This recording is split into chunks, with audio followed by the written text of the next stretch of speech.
नमस्कार दोस्तों, आपका स्वागत है माय नॉवल रूम में। यहाँ आपको मिलेगी फैंटेसी, मार्शल आर्ट्स, सिस्टम और ड्रैगन से भरी रोमांचक कहानियाँ। अगर आपको कहानियाँ पढ़ना और सुनना पसंद है तो अभी चैनल को सब्सक्राइब करें और बेल दबाना मत भूलें ताकि हमारी हर नई कहानी सबसे पहले आप तक पहुँचे। तो चलिए दोस्तों, शुरू करते हैं हमारी आज की स्टोरी। रणवीर का मानना था कि सान किंग प्राचीन संप्रदाय ने ऐसा इसलिए किया क्योंकि वे जानते थे कि लेंग जोंग्युए अभी भी उनके हाथों में है। एक्सट्रीम लिविंग गेट का असाधारण जीनियस उन असाधारण जीनियस से थोड़ा अलग है जिनसे मैं पहले मिला हूँ। उसका आभामंडल थोड़ा अलग है। वह एक प्राचीन ड्रैगन की तरह है जो आकाश में उड़ते हुए नीचे सब कुछ देख रहा है। रणवीर की आंखों में सफ़ेद लपटें चमक रही थीं। यद्यपि नौस्वर्ग अमर क्षेत्र के लोगों ने युवा पीढ़ी को अद्वितीय प्रतिभाशाली और असाधारण प्रतिभाशाली में वर्गीकृत किया था, फिर भी वे एक उपाधि के अलावा कुछ नहीं थे। कुछ असाधारण प्रतिभाएं अन्य की तुलना में काफ़ी अधिक शक्तिशाली थीं। उदाहरण के लिए, तांबे का दर्पण अद्वितीय शासक क्षेत्र प्राप्त करते ही सबसे शक्तिशाली अद्वितीय शासक बन गया था, और यही बात नौस्वर्गों की सर्वोच्च शक्ति बनने पर भी हुई। वह एक विशाल पर्वत थी जिसे उस युग का कोई भी असाधारण प्रतिभाशाली व्यक्ति पार नहीं कर सका था। और अधिक लोग आते रहे। 7 दिन बाद अद्भुत फल शहर पूरी तरह से लोगों से भर गया। इस बीच पवित्र पर्वत की चोटी पर स्थित अद्भुत फलों का वृक्ष एक बार फिर बदल गया। उस पर लगी छठी कली खिलकर फल में बदल गई, जिसने फिर से सबका ध्यान अपनी ओर खींचा। हालांकि वे इसे केवल दूर से ही देख सकते थे। कुछ दिन पहले जिंगकोंग जनजाति के असाधारण प्रतिभाशाली 11वें युवा गुरु ने अवरोध का निरीक्षण करने के लिए एक भयानक नेत्र तकनीक का इस्तेमाल किया था। उन्होंने पाया कि अवरोध लगभग 10 दिनों में अपने आप ही गायब हो जाएगा। क्या तुमने सुना? 9 महल स्वर्ण अमर संप्रदाय के युवा गुरु अमन यहाँ हैं। बेशक मैंने किया। उस युवा मास्टर ने तुरंत एक दावत का आयोजन किया और असाधारण प्रतिभाओं और अद्वितीय प्रतिभाओं को इसमें आमंत्रित किया। हे, स्वर्ग के शीर्ष अमर लोगों का भी स्वागत है। हम बाद में बात करेंगे, मैं पहले जाकर देख लूंगा। शहर में बड़ा हंगामा मच गया जब स्वर्ग के सर्वोच्च अमर देवता और अन्य शक्तिशाली लोग भोज स्थल की ओर बढ़ रहे थे। कमजोर खेती वाले बाकी लोग निराश थे। प्रतिष्ठित असाधारण प्रतिभाओं के अलावा वे कुछ रहस्यमय साधकों से भी मिलने में रुचि रखते थे जो कभी कभार ही दिखाई देते थे। कुछ समय बाद अद्भुत फल शहर के सबसे बड़े महल में, वह जगह मेजों और कुर्सियों से भरी हुई थी जिन पर 100 से ज्यादा साधक बैठे थे। उनकी आभा या तो स्वर्ग के सर्वोच्च अमर क्षेत्र में थी या फिर रसातल जैसी अथाह। आप सभी का यहाँ आने के लिए शुक्रिया। मुझे आप सभी के लिए टोस्ट देने की इजाज़त दीजिए। अमन आगे बढ़ा। इतने सारे असाधारण प्रतिभाशाली लोगों का सामना करते हुए भी वह शांत और स्थिर था। अमन, कोई तो वजह होगी कि तुमने हम सबको यहाँ इकट्ठा किया है। बस अब बोल दो, हमारा समय बर्बाद करना बंद करो। भीड़ में से किसी ने अचानक कहा। भीड़ ने आवाज का पीछा किया और ये देखकर चौंक गई कि यह कौन था। बोलने वाला व्यक्ति एक युवक था जिसके माथे पर अर्धचंद्र था। उसके लंबे बैंगनी बाल थे और उसकी आंखों में बैंगनी चमक थी। उससे एक रहस्यमयी आभा भी निकल रही थी। वह सर्वोच्च ताओवाद गुटों में से एक असाधारण प्रतिभाशाली व्यक्ति थे। ब्रह्मकारी अमर ताओ गेट के असाधारण प्रतिभाशाली व्यक्ति चक्लेश। हर कोई जानता था कि 9 महल स्वर्ण अमर संप्रदाय और ब्रह्मकारी अमर दाओ गेट एक दूसरे के प्रति प्रिय नहीं थे। अमन मुस्कुराते हुए बोले, मैं सीधे मुद्दे पर आता हूं क्योंकि कल्टीवेटर जोगेश इस पर जोर दे रहे हैं। मेरा मानना है कि आप में से कई लोगों को हाल ही में बहुत सारी खबरें मिली होंगी, लेकिन मुझे संदेह है कि क्या वे सब कुछ हैं जो हम 9 महल स्वर्ण अमर संप्रदाय ने सीखा है। हमारे पास जो जानकारी है उसके अनुसार कई अद्वितीय शासक आदि रक्त के क्षेत्र पर हमला करने और बलपूर्वक अंदर घुसने की योजना बना रहे हैं। अमन ने एक संक्षिप्त विराम के बाद कहा, इसलिए मेरा मानना है कि हम भी बाधा को तोड़ने के लिए हाथ मिला सकते हैं। ये शब्द सुनकर कई लोगों के माथे पर बल पड़ गए। चक्लेश ने तिरस्कार भरी नज़रों से कहा, मुझे नहीं लगता कि इसकी ज़रूरत है। हमारे यहाँ रक्षा की जिम्मेदारी 10 से ज़्यादा 9 स्वर्गों के सर्वोच्च शासकों पर है। कौन सा अद्वितीय शासक अपनी जान देने की हिम्मत कर सकता है? भीड़ में से कुछ लोगों ने सिर हिलाया। पांचों जनजातियों ने यह सुनिश्चित करने के लिए बहुत प्रयास किया था कि सभा के दौरान कोई भी उपद्रव न करे। अमन ने मुस्कुराते हुए कहा, पांचों कबीलों ने वाकई बहुत अच्छा काम किया है, लेकिन अद्वितीय शासक भी कमज़ोर नहीं हैं। इसके अलावा कल्टीवेटर जोगेश, तुम्हें ये भी नहीं भूलना चाहिए कि दूसरे गुट भी आएंगे। उदाहरण के लिए प्राचीन निषेध। 2 कप टुकड़े टुकड़े हो गए। वेगु जनजाति के शौर्यंश और पूरन ने अचानक बर्फीली आभा छोड़ दी, क्योंकि प्राचीन टैबू उनकी जनजाति का शत्रु था। चक्लेश ने सिर हिलाया और ठंडी मुस्कान के साथ कहा, हो सकता है आप सही हों, लेकिन आप तो दाव क्षेत्र के निम्नतर सफलता चरण में केवल प्रथम स्तरीय स्वर्गीय अमर हैं। आपको हम सबको यहाँ इकट्ठा करने और साथ मिलकर काम करने के लिए कहने का क्या अधिकार है? कुछ स्वर्ग के शीर्षस्थ अमरों ने अपने होठों को चटकाया। ये चक्लेश बिल्कुल भी चेहरा नहीं दिखा रहा था। यहाँ तक कि अमन की अभिव्यक्ति भी थोड़ी ठंडी हो गई, जबकि वह आमतौर पर बहुत शांत रहता था। चक्लेश, तुम्हें मेरे भाई को परेशान करने का क्या अधिकार है? उसके पास सौभाग्य का देह है और वह 9 महलों के स्वर्ण अमर संप्रदाय का भावी कुलपति है। तुम अपने आप को क्या समझते हो? एक ठंडी आवाज सुनाई दी जब एक युवक, जो बिखरे बालों वाला, भूरे रंग का लबादा पहने हुए था, अपनी पीठ पर एक प्राचीन लंबी तलवार लिए हुए था, मानो कोई आवारा तलवारबाज हो, अमन के पीछे आ गया। भाई कीर्ति, क्या कीर्ति भी यहाँ है? स्वर्ग के शीर्षस्थ अमर चकित रह गए। शौर्यंश, वरुणश, पूरन, हिमनंदानी, 11वें युवा गुरु और बाकी असाधारण प्रतिभाएं भी चौंक गए।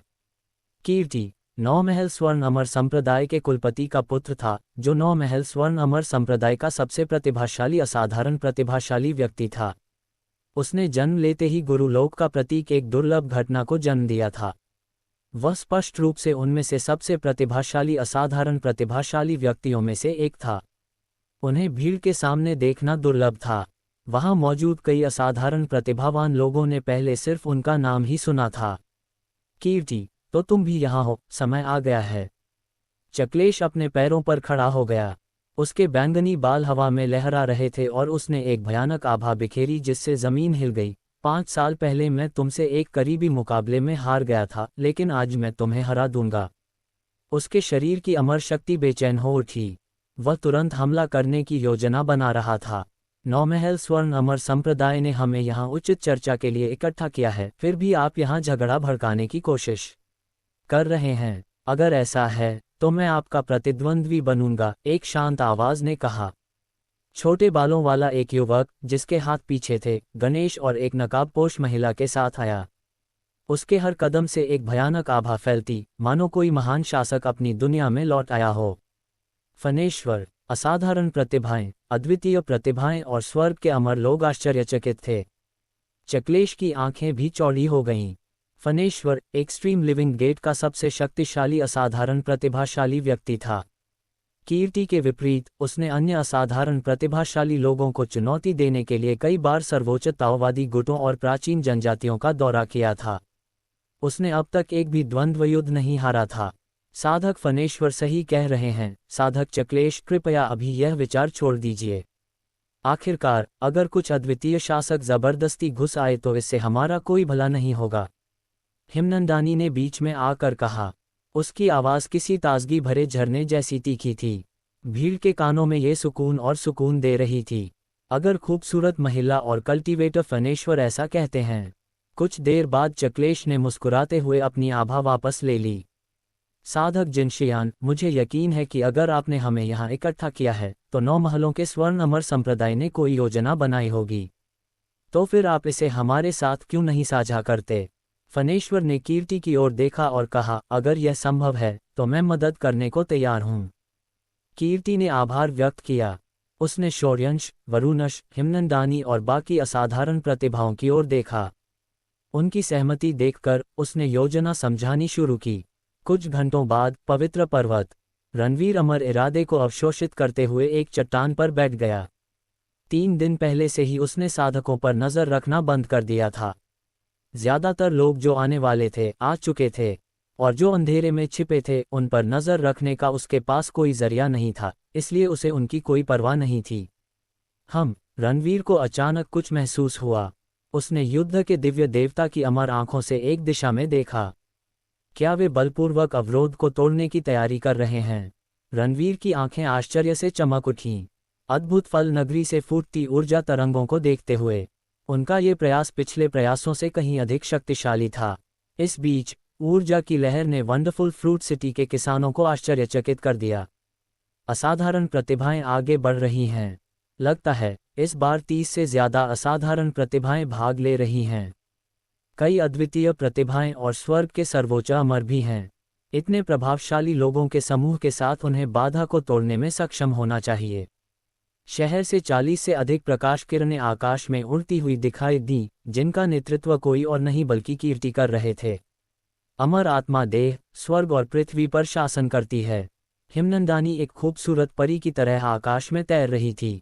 वह स्वर्ग के शिखर पर अमर आत्माओं के समूह की अद्वितीय प्रतिभाओं के एक समूह का नेतृत्व कर रही थी।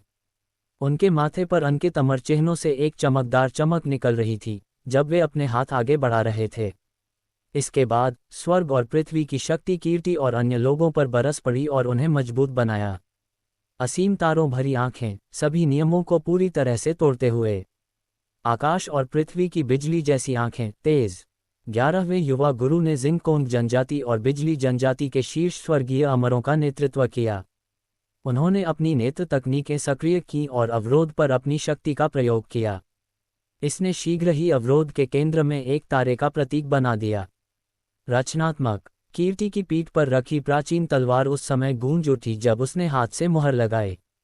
ग्रहणशील, उत्तेजक, कोमल, जियोलॉजी, वूती और लिंग जुनिक्स्यू ने अनुसरण किया। अथाह, चिपके हुए, स्थिर रहना, आनंदमय। बाकी असाधारण प्रतिभाओं, अद्वितीय प्रतिभाओं और स्वर्ग के शीर्ष अमरों ने भी उनका अनुसरण किया और हाथों पर मुहर लगाने की एक श्रृंखला का प्रदर्शन किया। उनके शरीर से दाव की चमक फूट पड़ी। भिन्न भिन्नों 10,000 ली के भीतर की दरार समुद्र की तरह लहरदार हो गई। केंद्र में 40 के समूह के साथ सफ़ेद और काले रंग के रून गुथे हुए हैं, जो 8 दिशाओं में से प्रत्येक में एक शानदार आकृति बनाते हैं। 4 उगते हुए यांग और 4 गिरते हुए यिन। बाहर 5 तत्व और अंदर यिन और यांग। कीर्ति की आभा किसी बेजोड़ तलवार की तरह आसमान में उड़ गई। उसने पल भर में हजारों हाथों की मुहरें लगा दीं और उसकी आंखें क्रमशः काली और सफ़ेद हो गईं। स्वर्गीय 8 त्रिग्रामों का मारक गठन। जैसे ही कीर्ति ने अपना हाथ हिलाया, उस विशाल संरचना ने एक भयानक शक्ति प्रकट की। वह तेजी से तारे के प्रतीक की ओर झपटी। टकराना, आसपास का वातावरण बहरा कर देने वाले विस्फोटों से दब गया। तेज हवाएं चलने से धरती जोर से हिलने लगी। वह अवरोध जो पर्वत के समान स्थिर था, पहली बार कांप उठा तथा उस स्थान पर दरारें पड़ गईं जहां तारा था। ये टूट रहा है, ये टूट जाएगा। ऐसा भयानक गठन, 9 महल स्वर्ण अमर संप्रदाय तैयार होकर आया है। अद्भुत फल नगरी के किसान अचंभित रह गए। ये पर्याप्त नहीं है, यह बाधा को तोड़ने में सक्षम नहीं होगा। हालांकि कुछ विशेषज्ञ जल्द ही आश्चर्य से उबर गए और उन्होंने अपना सिर हिला दिया। यदि यह इतना सरल होता तो कोई व्यक्ति बहुत पहले ही इस बाधा को तोड़ चुका होता। सूर्य झुलसाने वाली संरचना, रहस्यमय अमर साम्राज्य, 9 महल संकीर्ण परिवर्तन। दरार से कई आकृतियां प्रकट हुईं और उन्होंने 13 से अधिक संरचनाएं स्थापित की, जिनमें से प्रत्येक में विभिन्न चौंकाने वाली चमक के रूप में जबरदस्त शक्ति थी। इनमें नोग्यान जनजाति, कोंगटोंग जनजाति, डक्सियाओ जनजाति, दजाई जनजाति, जियानवांग जनजाति सहित अन्य प्राचीन जनजातियां तथा सांकिंग प्राचीन संप्रदाय और स्वर्ग भ्रमकारी पूर्वज संप्रदाय जैसे गुट शामिल थे। नरक के द्वार खोलो, नरक के राजा यम को मुक्त करो। शौर्यंश, पूरन और वेगु जनजाति के साधकों ने भी अपनी चाल चली। दोनों ने जमीन पर जोर से हाथ पटके और कुछ द्वार और एक प्राचीन संरचना का आह्वान किया। इसके बाद प्राचीन काल में उत्कृष्ट साधना वाले कुख्यात आदिम दुष्ट और साधक प्रकट हुए और उन्होंने अपनी अमर कलाओं का प्रदर्शन किया। मानव और दानव की तलवारें, जीवन और मृत्यु का शतरंज। इसके अलावा गणेश, चक्लेश और अन्य असाधारण प्रतिभाओं ने अपनी आभा को उन्मुक्त किया जब उन्होंने अपनी शक्तिशाली कलाओं का प्रदर्शन किया या अवरोध पर हमला करने के लिए अपने दाव हथियारों का इस्तेमाल किया। लगातार हमलों के कारण अवरोध टूटता गया और जल्द ही उसकी सतह उनसे ढक गई। यह किसान आश्चर्यचकित रह गए। उन्हें उम्मीद नहीं थी कि यह इतना आश्चर्यजनक दृश्य होगा। यहाँ तक कि पवित्र पर्वत पर स्थित रणवीर भी चौंक गया। वह अवरोध के सबसे करीब था, इसलिए वह आसानी से बता सकता था कि योजना में शामिल सभी लोगों ने अपनी असली ताकत दिखा दी है। उनकी अमर कलाओं और संरचनाओं की इच्छाशक्ति पहले ही अवरोध को भेद चुकी थी। दाव का अस्तित्व न होना। फनेश्वर, जो इंतजार कर रहा था, आखिरकार आगे बढ़ा। जैसे ही वह धीरे धीरे कुछ कदम आगे बढ़ा, उसकी तलवार से एक असीम चमक निकली। जैसे ही उसने अपनी शक्ति एकत्रित की, हवा, आग और बिजली जैसी दुर्लभ घटनाएं उसके चारों ओर छा गईं। उनकी उपस्थिति ही पूरी संरचना से आगे निकल गई थी। वे पूरी तरह से सुर्खियों में छा गए थे। हजार शून्य की तलवार। जब फनेश्वर आगे की ओर बढ़ा तो आकाश थोड़ा धुंधला हो गया। जल्द ही एक भयानक विस्फोट की आवाज भीड़ के कानों में गूंज उठी। बैरियर ढह गया और एक आश्चर्यजनक आकाशगंगा की तरह टुकड़ों में बिखर गया। बाधा नष्ट हो गई है। उन्होंने सचमुच ऐसा किया। क्या यही चरम जीवित द्वार के सबसे मजबूत शिष्य की असली ताकत है? शहर के किसानों की आंखें आश्चर्य से भर गईं। अंततः उन्हें एहसास हुआ कि सर्वोच्च ताओवाद गुट का तथाकथित सबसे शक्तिशाली असाधारण प्रतिभाशाली व्यक्ति कितना उत्कृष्ट था, कितना शक्तिशाली। वार। रणवीर की आंखों में सफ़ेद लपटें तेजी से जल रही थीं। वार की आभा महसूस करने के बाद उसका युद्ध रक्त बेचैन हो रहा था। हालांकि इससे पहले कि असाधारण प्रतिभाएं पहाड़ में प्रवेश कर पाती, ठीक समय पर एक अप्रत्याशित परिवर्तन घटित हुआ। आकाश के किनारे लटके 5 भयानक दिखने वाले बैंगनी चंद्रमाओं ने अचानक पवित्र पर्वत पर नीली रोशनी बिखेर दी। हुश हुश हुश। जैसे ही अवरोध पुनः स्थापित हुआ, चमकते हुए टुकड़े अचानक विलीन हो गए। इसकी आभा पहले से भी अधिक प्रबल थी। ये टूटा नहीं। शहर के कई किसान आश्चर्यचकित थे। इतने भयानक समूह और उनके हमलों के बावजूद भी वे अवरोध को तोड़ने में असफल रहे। सभी जगह अराजकता, शून्य का नीला कमल। फनेश्वर को ज्यादा हैरानी नहीं हुई। उसने एक बार फिर अपनी चाल चली, आसपास से तलवारों के निशान इकट्ठा किए जो प्राचीन नीले कमलों का रूप ले चुके थे, और फिर उसने बाधा पर हमला कर दिया। कीर्ति ने दूसरों का नेतृत्व करते हुए एक बार फिर स्वर्गीय 8 त्रिग्रामों का संहारक स्वरूप स्थापित किया। जिंगकोंग जनजाति, बिजली जनजाति, नोग्यान जनजाति और बाकी प्राचीन जनजातियों और दुर्जय गुटों ने भी अपने स्वरूप स्थापित किए। हालांकि इस बार बैरियर सिर्फ थोड़ा सा हिला, उसकी सतह पर कुछ दरारें पड़ गईं। उसके ढहने का कोई संकेत नहीं दिखा। बाधा बहुत मजबूत है। लगता है इससे पहले इसे तोड़ने की कोई संभावना नहीं है। ये तब संभव हो सकता है जब सर्वोच्च अद्वितीय शासक यहाँ हो, शहर के साधकों ने सिर हिलाते हुए कहा। चून की बहुत से धमाकों की श्रृंखला के बीच अचानक एक शांत आवाज सुनाई दी। बैरियर के पास दरार से एक आकृति बाहर निकली। उस आदमी ने सफ़ेद चोगा पहना हुआ था। तेज हवा के बावजूद उसके लंबे बाल स्थिर थे। उसकी आभा फनेश्वर जितनी अजेय तो नहीं थी, पर अद्भुत भी थी। वह अस्त व्यस्त दुनिया के बीचों बीच एक शुद्ध जैड की तरह थी। सम्राटेश। असाधारण प्रतिभावान लोग उसे देखकर आश्चर्यचकित रह गए। यहाँ तक कि फनेश्वर की शांत आंखें भी हल्की सी झपक उठीं। क्या ये सम्राटेश है? शहर के कई किसान चौंक गए। सम्राटेश 14 सर्वोच्च ताओवादी गुटों में से एक, पुनर्जन्म संप्रदाय का सबसे शक्तिशाली असाधारण प्रतिभाशाली व्यक्ति था। अफवाहों के अनुसार उसके पास पुनर्जन्म का शरीर था, जिसे 10 सर्वश्रेष्ठ प्राचीन शरीरों में से एक माना जाता था। इसमें दुनिया की किसी भी चीज को पुनर्जन्म में डालने की शक्ति थी। उनकी प्रतिभा फनेश्वर के बराबर थी। कृषक हैं। सम्राटेश शांत भाव से देख रहा था। उसके हाथ में भी एक प्राचीन तलवार थी जिससे एक अजीब सी शक्तिशाली आभा निकल रही थी। तोड़ने की कोशिश कर रहा हूं। मैं करूंगा। आप भी इस मस्ती में शामिल हो जाइए। वाक्य पूरा करते ही सम्राटेश आगे बढ़ा। उसने अपना हाथ आगे बढ़ाया। इसने बिना किसी आभा को प्रदर्शित किए एक क्रिस्टलीय किंतु भ्रमकारी हथेली को बुलाया। हालांकि जब ताड़ का पेड़ अवरोध पर गिरा तो एक अद्भुत दृश्य हुआ। ताड़ का पेड़ अचानक मुड़ गया और एक भयानक शक्ति में बदल गया, जिसने प्रभाव से कुछ ही झांक की दूरी पर अवरोध को तोड़ दिया। अवरोध तो ठीक हो गया, लेकिन बिजली ने उसे एक बार फिर तोड़ दिया। पुनर्जन्म की शक्ति ने पुनर्जन्म के चक्र में बाधा डाल दी थी। पुनर्जन्म का ऐसा अत्याचारी शरीर। पवित्र पर्वत पर स्थित रणवीर और शहर के साधक आश्चर्यचकित हो गए। कुछ लोग इसे देखकर तुरंत अचंभित रह गए। वे ये सोचने से खुद को नहीं रोक सके कि यदि बाधा के बजाय ताड़ का पेड़ उन पर गिरता तो क्या होता। हा, फनेश्वर, कीर्ति, सम्राटेश, अगर आप सभी यहाँ हैं तो मैं, अजय, इस मजे से कैसे चूक सकते हैं? दरार से जोरदार हंसी की आवाज आई। अजय। असाधारण प्रतिभावान लोग और शहर के किसान एक बार फिर चौंक गए।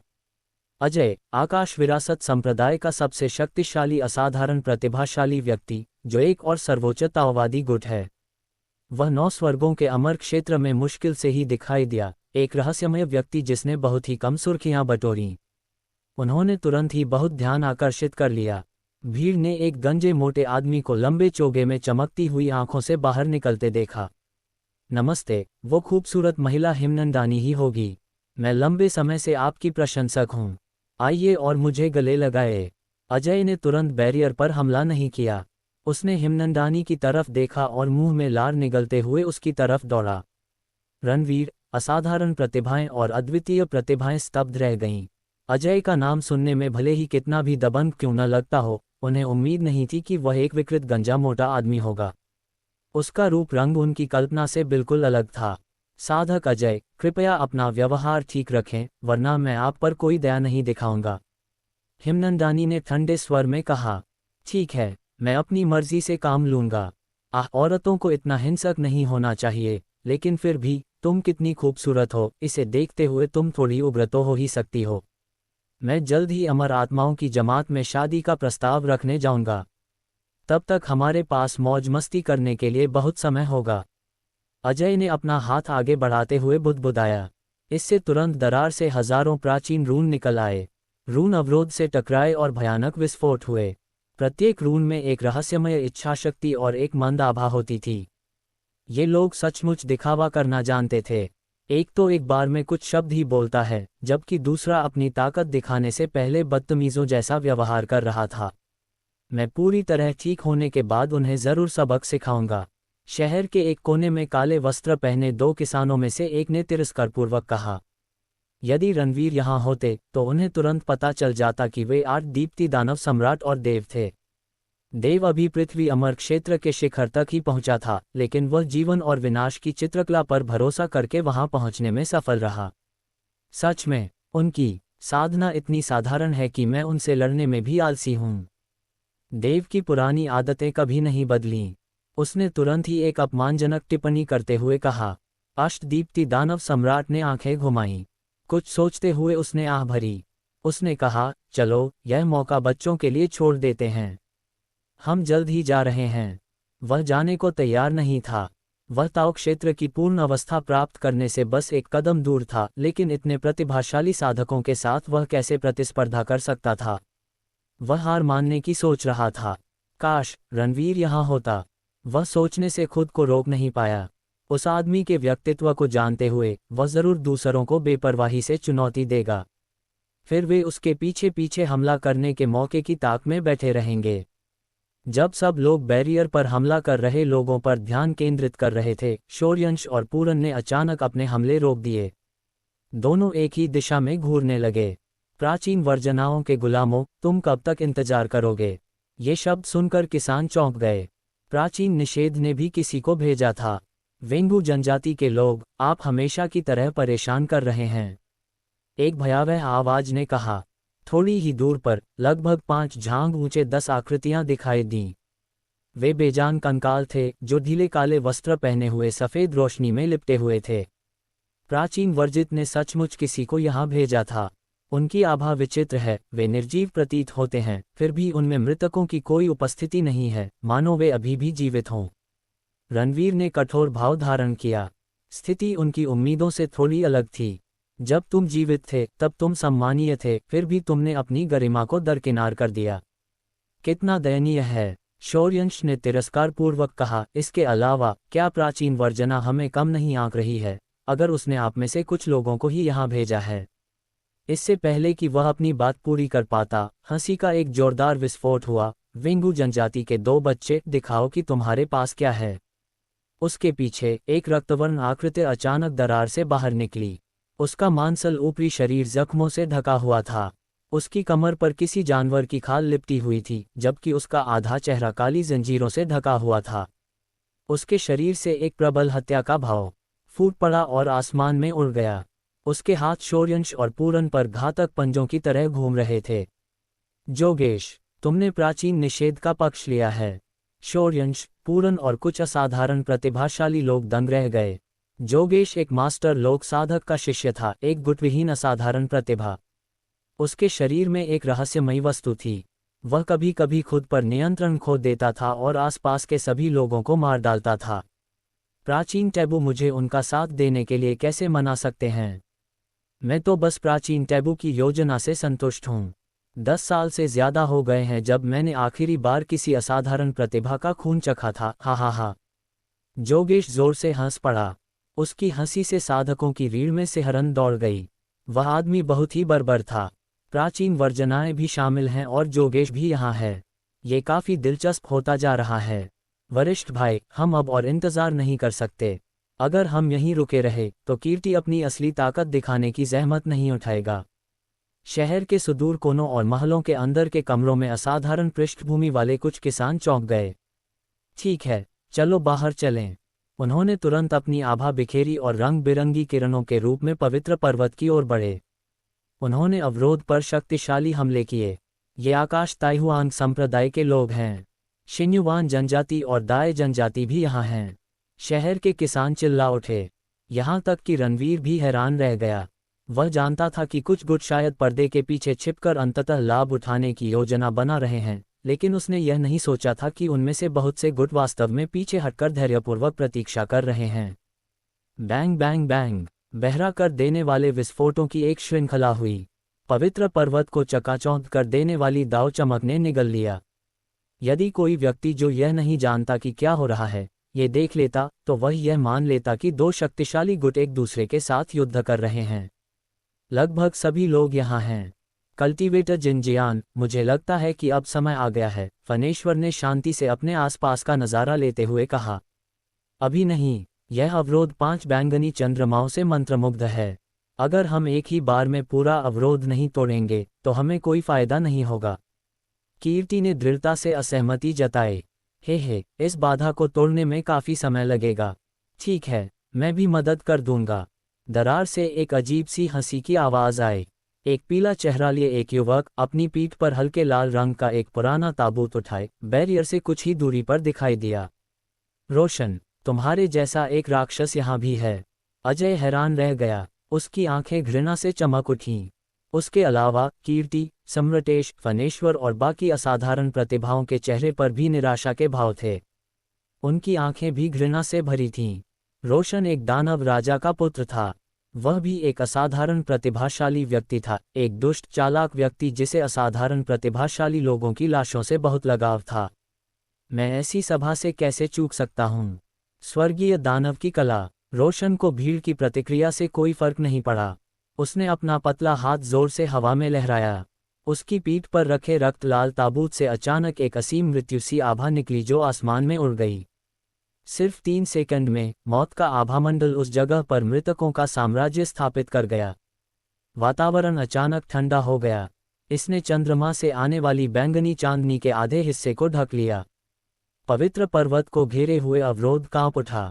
उसकी सतह पर छोटी छोटी दरारें काफी बढ़ गईं। फनेश्वर, सम्रटेश और बाकी असाधारण प्रतिभाओं ने तुरंत ही अवरोध पर अपनी हत्या कला का प्रदर्शन किया। 8 त्रिग्रामों की शक्ति को संचित करना, गठन की शक्ति, स्वर्ग खोदने वाला हथौड़ा। कीर्ति ने इस अवसर का लाभ उठाते हुए उस संरचना की अपार ऊर्जा को अपने शरीर में समाहित कर एक अंधियारी अमर किरण उसकी छाती से फूटकर आकाश में उठ गई। एक रहस्यमय उपस्थिति वाला प्राचीन हथौड़ा अवरोध पर जोर से मारा गया। टकराना। एक जोरदार विस्फोट के बाद अवरोध छोटे छोटे क्रिस्टलीय टुकड़ों में बिखर गया। विस्फोटों की एक श्रृंखला हुई जिससे छोटे छोटे क्रिस्टल हल्के बिंदुओं के रूप में बिखर गए। इस बीच एक मजबूत अमर इरादा समुद्र की मजबूत लहरों की तरह सभी दिशाओं में उमड़ पड़ा। सभी को तुरंत ही अद्भुत फलों के वृक्ष की रहस्यमय आभा का एहसास हो गया। बाधा नष्ट हो गई है। कीर्ति तैयार होकर आई थी। तो यह है अद्भुत फलों वाला पेड़। अगर हम इसकी शाखाओं और पत्तियों को भी परिष्कृत करें तो वे भी हमें बहुत लाभ पहुंचाएंगी। फिर स्वर्ग और पृथ्वी के फलों की तो बात ही छोड़ दीजिए। अद्भुत फल नगरी के किसान आश्चर्यचकित रह गए। जाओ, आकाश और पृथ्वी के फल सुरक्षित करो। कीर्ति, हिमनंदानी, वरुणश, 11वें युवा गुरु, लिंग जुनिक्स्यू, बाकी असाधारण प्रतिभाएं और दुर्जय गुटों के साधकों ने शक्तिशाली आभाओं को छोड़ते हुए स्वर्ग और पृथ्वी के फलों पर अपनी नजरें गड़ा दीं। फनेश्वर, सम्रटेश, अजय और शौर्यंश, पूरन और जो लोग जानगू के साथ लड़ाई में थे और प्राचीन टैबू द्वारा भेजे गए लोगों ने भी प्रतिक्रिया व्यक्त की। बाधा के ढहने से उनके सहयोग का अंत हो गया। अब वे सहयोगी नहीं बल्कि दुश्मन बन गए थे। स्वर्ग और पृथ्वी के फल उनके ठीक सामने थे। ये फल उन्हें दूसरों पर बहुत बड़ा लाभ देने वाले थे क्योंकि ये दाव क्षेत्र के पूर्ण चरण को प्राप्त करने की उनकी संभावनाओं को बढ़ा देते। हुश हुश हुश, हर कोई तेजी से आगे बढ़ रहा था। तेज हवाएं अमर तलवारों की तरह पूरे इलाके में फैल रही थीं, जिससे एक अद्भुत नज़ारा बन रहा था। अरे यार, अब यहाँ रुकने का कोई मतलब नहीं है, अब जाने का समय हो गया है। आठ दीप्ति वाले दानव सम्राट को ये देखकर ऐसा महसूस हुआ कि उसका हृदय खून से लथपथ हो गया है। हालांकि जब वह मुड़ने ही वाला था कि असाधारण प्रतिभाएं, अद्वितीय प्रतिभाएं और साधक लगभग पवित्र पर्वत पर पहुंच गए। एक प्रबल युद्ध प्रवृत्ति वाला प्राणी अचानक एक आकृति के साथ आकाश में उड़ गया। उसने तुरंत ही अद्भुत फलों के वृक्ष से स्वर्ग और पृथ्वी के 3 फल प्राप्त कर लिए। वहां कौन है? सभी लोग चौंक गए, यहाँ तक कि फनेश्वर और अन्य लोग भी आश्चर्य में बोल पड़े। क्या पवित्र पर्वत पर पहले से ही कोई था? वह उनसे पहले पवित्र पर्वत पर कैसे पहुंचा? मुझे लगता है कि अगर कल्टीवेटर फनेश्वर ने ऐसा पूछा है तो छिपाने का कोई मतलब नहीं है। रणवीर पवित्र पर्वत की चोटी पर अद्भुत फलों के वृक्ष के नीचे खड़ा था। उसने निडरता से, शांत मुस्कान के साथ अपना मुखौटा उतार दिया। मैं स्काई ताइहुआंग संप्रदाय का रणवीर हूँ। कई लोग इन शब्दों से आश्चर्यचकित हो गए। उन्हें उम्मीद नहीं थी कि वह आदमी रणवीर होगा। सबसे शक्तिशाली अमर रणवीर, वह व्यक्ति जिसने अपने दाव फाउंडेशन को नष्ट होने के बाद फिर से बनाया, वह रणवीर। अद्भुत फल नगरी के किसान अपनी आंखों पर विश्वास नहीं कर सके। आखिरकार रणवीर तो सबसे प्रसिद्ध असाधारण प्रतिभा थे। उनके साथ जो कुछ हुआ वह अविश्वसनीय था। Fuck fuck fuck fuck fuck. 8 Deepti दानव सम्राट और देव जो बस शापित होकर जाने वाले थे। वह गधा यहाँ है, वह अभी भी जीवित है। अमन का चेहरा खुशी से भर गया। उनके बीच द्वंद्व अभी भी वैध था। वह हमसे पहले पवित्र पर्वत पर कैसे पहुंच गया, और वह स्वर्ग और पृथ्वी के फल लेकर क्यों नहीं चला गया? क्या ऐसा हो सकता है?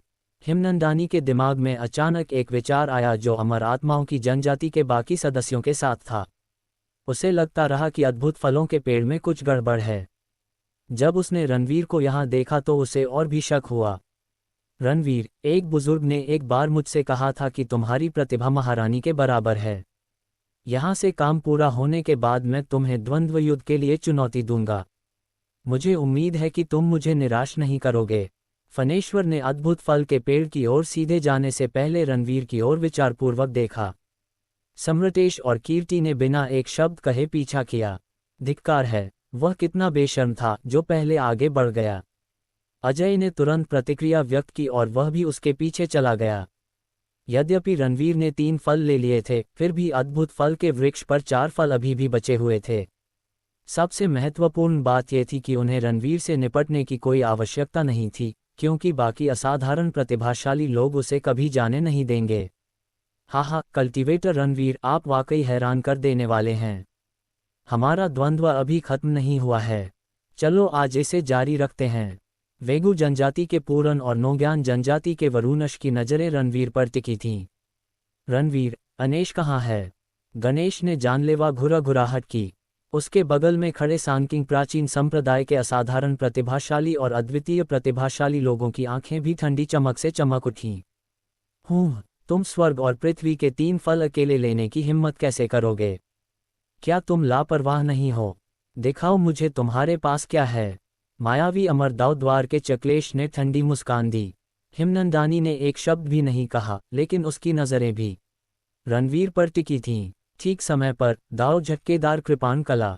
रणवीर के होंठ ऊपर की ओर मुड़ गए और उसने जबरदस्त युद्ध की मंशा प्रकट की। उसने आगे बढ़कर तलवारों के वार किए। इस सेटअप के साथ वह 2 लक्ष्य हासिल करने की योजना बना रहे थे। सबसे पहले, विभिन्न गुटों की असाधारण प्रतिभाओं का अवलोकन करना। दूसरा, सर्वोच्च ताओवाद के विभिन्न गुटों की असाधारण प्रतिभाओं को वश में करना। चक्लेश और गणेश दोनों भी उसके निशाने पर थे। एकमात्र समस्या ये थी कि शौर्यंश और अन्य प्राचीन जनजातियों के असाधारण प्रतिभाशाली लोग भी उसे निशाना बना रहे थे। हालांकि उन्हें इसकी बहुत पहले से उम्मीद थी। जाहिर है, यह एक अराजक लड़ाई में बदलने वाला था। स्थिति का उसकी उम्मीदों के मुताबिक चलना नामुमकिन था। ऐसा कहा जा रहा है कि स्थिति कमोबेश उनके पक्ष में थी। यदि उसने कठिन युद्धों के माध्यम से अपनी साधना और कौशल को परिष्कृत नहीं किया, तो वह अद्वितीय शासक क्षेत्र को कैसे प्राप्त कर सकता था? 9 स्वर्गों का सर्वोच्च कैसे बन सकता था, या यहाँ तक कि दाव में भी महारत हासिल कर सकता था। बैंग बैंग बैंग, एक बहुत बड़ा युद्ध हुआ। अद्भुत फलों के वृक्ष के पास की लड़ाई सबसे तीव्र थी, क्योंकि इसमें कुछ असाधारण प्रतिभाएं शामिल थीं, जिनके बारे में कहा जाता था कि वे अपने गुटों में सबसे शक्तिशाली थे। दूसरी ओर रणवीर अकेले ही कुछ असाधारण प्रतिभाओं के खिलाफ था। आह, कितने दुख की बात है, मैं लड़ाई में शामिल होने के लिए बहुत कमज़ोर हूँ। तो यह असाधारण प्रतिभाओं के बीच की लड़ाई है। कितना भयानक है। रणवीर इतनी साहसी है कि वह स्वर्ग और पृथ्वी के 3 फलों पर तुरंत दावा कर सकती है और एक ही समय में इतने सारे असाधारण प्रतिभाशाली लोगों का सामना कर सकती है। लेकिन वह अकेला है, वह उन्हें हरा नहीं सकता, है न? अद्भुत फल नगरी में किसानों ने झगड़ों को देखते हुए अचानक कहा। यहाँ तक कि 8वीं परत के स्वर्ग अमर या 9वीं परत के स्वर्ग अमर भी लड़ाई में भाग लेने की हिम्मत नहीं कर सके। स्वर्ग और पृथ्वी के फलों की संख्या बहुत सीमित थी, खासकर ये देखते हुए कि कितने ही असाधारण प्रतिभाशाली लोग वहां पहुंच गए थे। अगर वे लड़ाई में शामिल होते तो शायद उनके टुकड़े टुकड़े हो जाते और वे भयानक मौत मरते। रणवीर, क्या तुम पर्दे के पीछे कुछ योजना बना रही हो? वह कौन सी मुहर है जिसमें तुमने महारत हासिल की है? तुम्हें यह मुहर किसने सिखाई?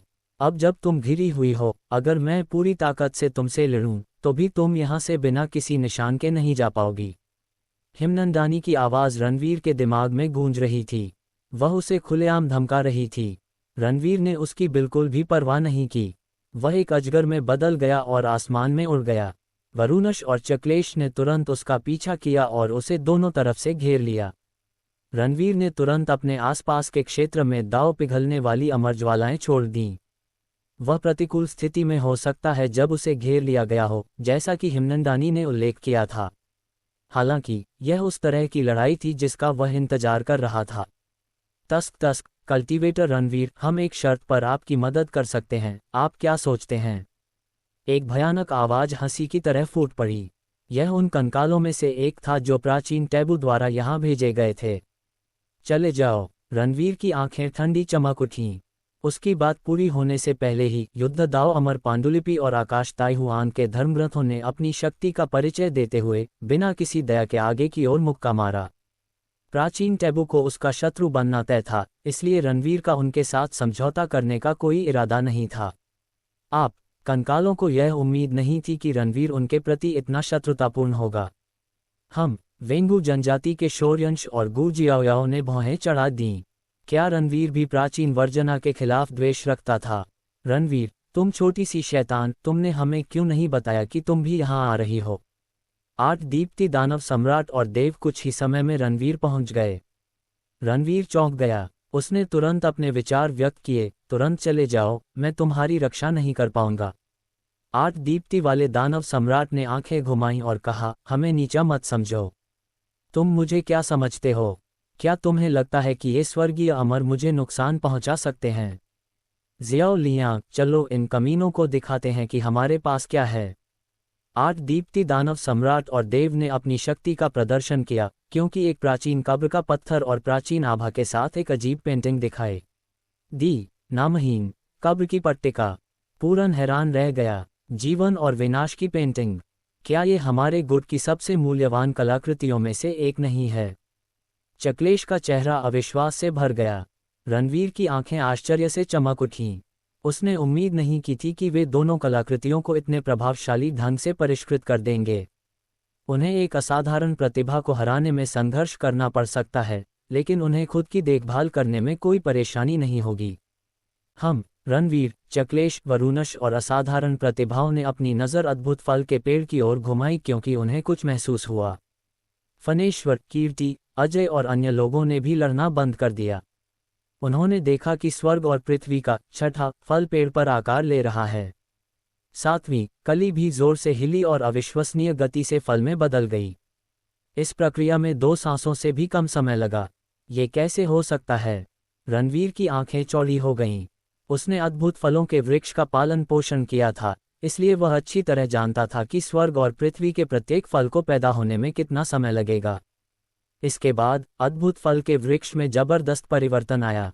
इसके पत्तों से एक चमकदार नीली रोशनी फूट रही थी, जबकि पास की दरार से कई प्रकार की अमर धुनें निकल रही थीं। इसके अतिरिक्त अमर धुनों में रहस्यमय इरादे निहित थे जो रणवीर और बाकी असाधारण प्रतिभाओं के दिलों को झकझोर रहे थे। क्या ये वह दुर्लभ घटना है जिसके बारे में कहा जाता है कि यह तब होती है जब सभी 10 फूल खिलते हैं? रणवीर ने अपने विचार एकत्रित किए।